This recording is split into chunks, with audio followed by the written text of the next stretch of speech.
Bigla na lang sinusuntok, sinasaksak, ina-ice pick, binabaril, hino-hold up, at kung ano-ano pang pananakit ang ilan po sa mga kinakatakutan ngayon ng mga riders. Gaya po nung nakaraang araw, meron pong rider na bigla na lang in-ice pick para nakawin ang motor. Alam nyo kung ano yung pinakamalungkot?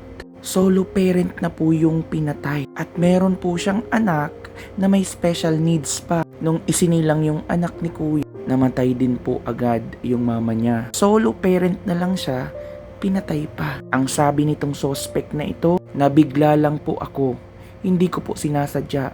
Patawad po, nabigla ka, iinulit-ulit mo pa. Pinatay mo pa talaga. Hindi mo sinasadya ang pagpatay? Hindi pa po siya agad-agad nahuli noon. Nang biktima pa talaga siya bago siya tuluyang mahuli. Akala mo ba mapapatawad ka ng sorry mo? Hindi. Ang sabi ng kapatid nung biktima, mayroon siyang isang anak. 3 taon yung anak niya.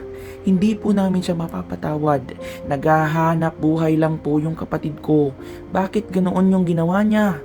Wala siyang kalaban-laban. Eto pa, meron pang isang rider na binaril ng inangkas na pasaherong hold-upper pala. Ang malupit pa, ginamit pa yung cellphone para makakuha pa ng pera sa kapamilya at mga kakilala nung biktima. O diba, ang lupit nila. Eto pa, isang rider na magbababa lang ng pasahero, pagtripan pa talaga. Ayon po sa ulat, huli cam sa Marikina City ang isang insidente na naman na kinasangkutan ng isang motorcycle taxi rider na sinaktan, pinagkaisahan at pinagsusuntok ng 2 lalaki na napag-alamang lasing nang mangyari ang insidente noong Sabado lamang po, July 18, 2026. Ayon sa pulisya, hinarang ng mga sospek ang rider habang naghahatid ng pasahero bago siya pinagtulungan at pinagsusuntok. Naaresto kalaunan ang 2 sospek pero halos durugin niyo yung tao.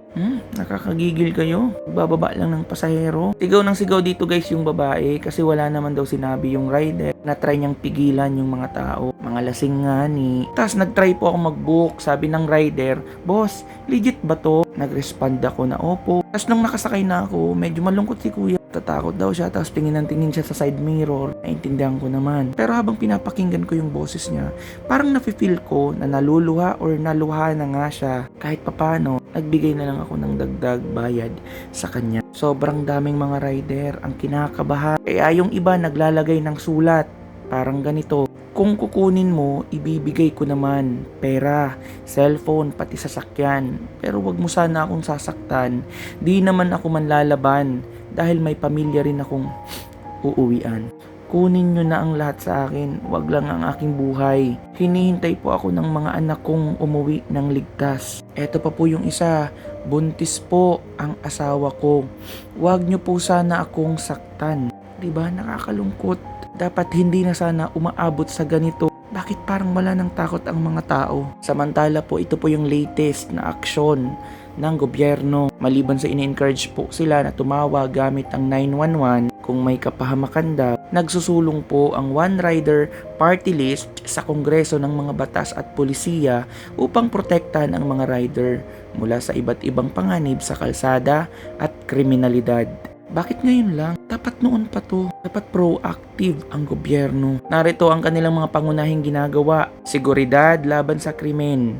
Matapos ang mga insidente ng pagpatay sa mga rider, nakipagpulong si Representative Rog Gutierrez sa mga opisyal ng motorcycle taxi app para ipag-utos ang mas mahigpit na passenger verification. Kabilang dito ang mandatoryong paggamit ng valid government ID, facial recognition at mahigpit na pagsusuri sa booking ng mga pasahero. Pambansang batas, ipinaglalaban nila ang agarang pagpasa ng motorcycle taxi law upang gawing permanente at legal ang operasyon ng mga motor bilang pampublikong sasakyan. Layunin nitong mabigyan ng maayos na regulasyon at benepisyo ang mga manggagawa. Proteksyon sa mga disiplina sa trapiko. Aktibo rin nilang tinututulan o sinusuri ang mga polisiya tulad ng No Contact Apprehension Policy or NCAP dahil sa mga reklamo tungkol sa kalituhan sa mga kalsada at hindi makatarungang multa na ipinapataw sa mga motorista. Kailan pa po ito?